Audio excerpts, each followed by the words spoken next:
Shot one, take one. Well, I'm Nan Cano, IHM. I'm a member of the Immaculate Heart community who built Casa Esperanza. So I'm very devoted to this particular place. And I was a teacher for 30 years, high school English, and I'm a writer. I was a wonderful kid. I grew up in New York, so that's pretty far. When I was in high school, I came out to California, and really we didn't know anybody, so I didn't have any friends. And then I went to Immaculate Heart College, and that really changed my whole life. I always read books. I could read a book in a day. And I remember my green bicycle, getting on my bicycle with a basket and going to the public library.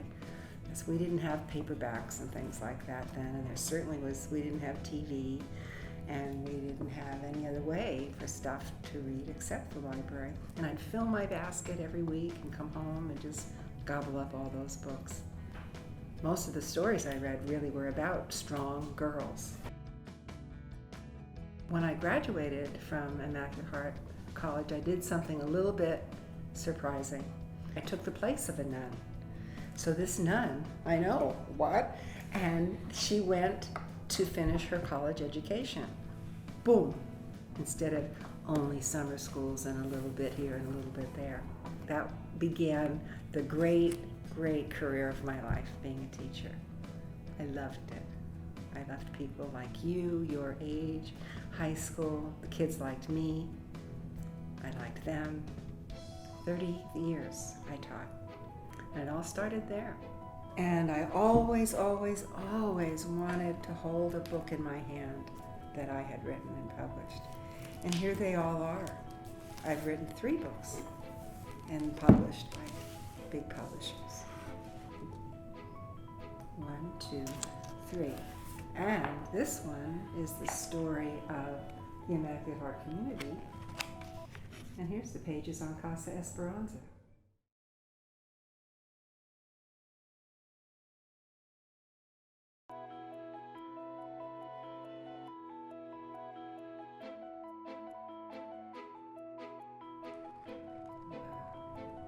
Ladies like diamond rings. I'm not so much about diamond rings. I'm about the Library of Congress. I wanted to have a number in the book that said my book was in the Library of Congress. That was my diamond ring. And I got it. And that's what I would give you as advice. Never, ever let anyone take your life away from you. Do you know what I mean? Like, oh no, you can't do that, or you're not smart enough, or you're not rich enough, or what are you thinking? Nobody in your family ever did that. What do you think? No, no, no. This is your one perfect life.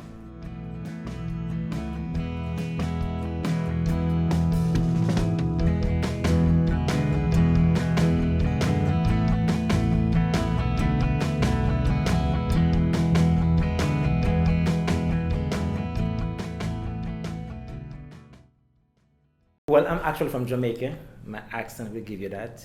I tend to talk a little fast, so if at any time my accent gets carried away, if you look puzzled, then I'll change it by going slower. But we do have a dialect. You know, we call it Patois, P-A-T-I-O. That's how we pronounce it in Jamaica, which is a breakaway from the English language. And it's simple. Every word you add man to it. Yes man, no man, every man, good man. You just add the word man. I'm from a little part in Jamaica called St. Mary, which is the west of the island of Jamaica. I grew up in a little town called Hamilton Mountain.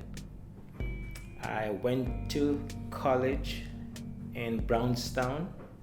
Then I left and migrated to London, England, where I studied accounting, major in business. I do have a degree in business and a master's in business administration. I migrated to the US permanently in 1994. And what I didn't expect, that life became really challenging and difficult. And from that, it has been an experience.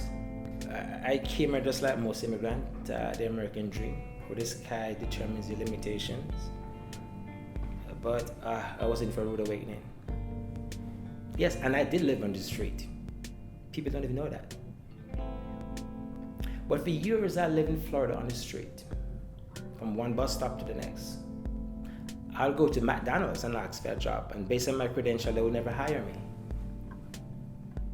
They will give me all kinds of reasons why they can't hire me, and it baffles me. It's like, wow, really? I went to the airlines, they will never hire me either.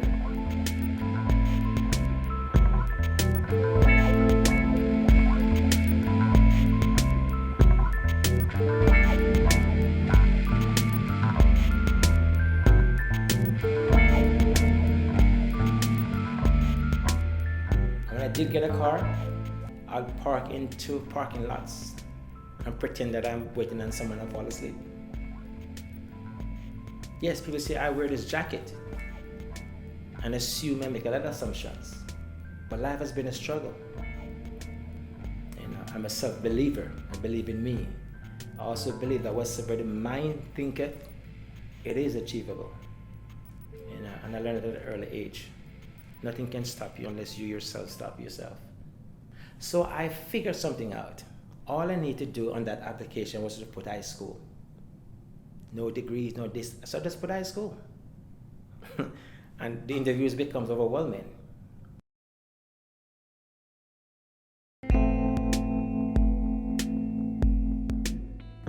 But as I've always advocated that life is just but a journey itself. And so regardless of the struggles that you find or obstacles that come your way, you just keep going forward. But I never allow my circumstances to define me or determines my goal or aspiration.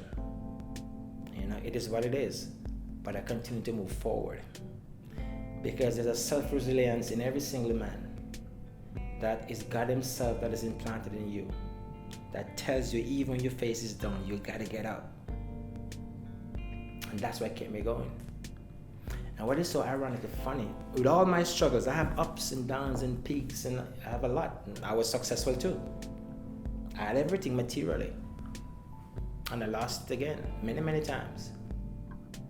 But one thing I've learned to say is to remain humble and be true to me and not allow tangible things and materialism to define me. And that's always been my benchmark in terms of my life and my struggle. And I know we all struggle in different ways, but it is never designed to hold you back. Because if you don't go through that struggle, you can never help somebody else who's going to come through after you pass through. And sometimes the only thing that changes a person is because you experience it yourself. And so that resonates deeply with the individual, and that's a connection. And then they see you as, if you can make it, then I can. And that's all you want to do, is to inspire from within. So my resilience is based on hope in my despair moment. Circumstances doesn't define it. It's the inner me that determines it, and my faith. And you remember this. If you truly believe in a faith and in a God, at the end of the day, you must survive. You must come out to the end of the road.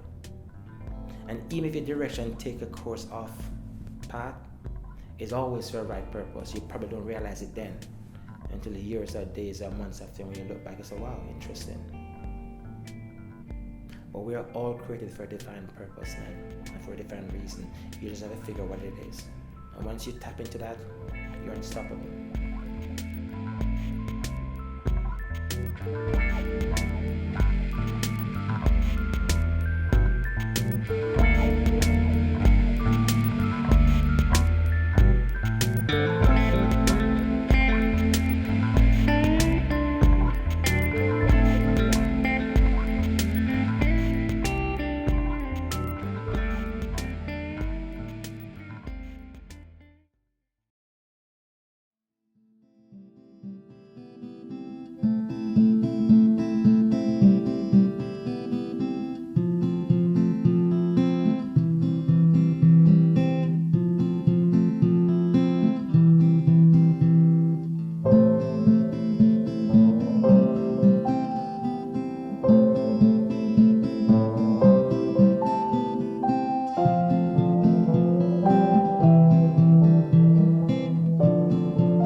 The bloopers. Let's do that then. Ah. Almost. Wait, Mom,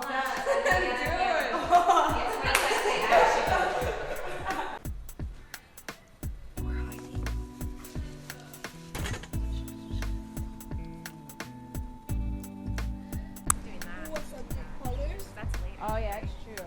I mean, do you want it to sit on the sidewalk? Do I want to wear? Would you mind sitting on the sidewalk? No. What's up? Casa Esperanza. You would say that. Yeah, I'm gonna say that. All you say is Brandy, let's go. Ah! Just kidding, it's still rolling. We wrapped. It's a wrap. Ooh, cut. Wait.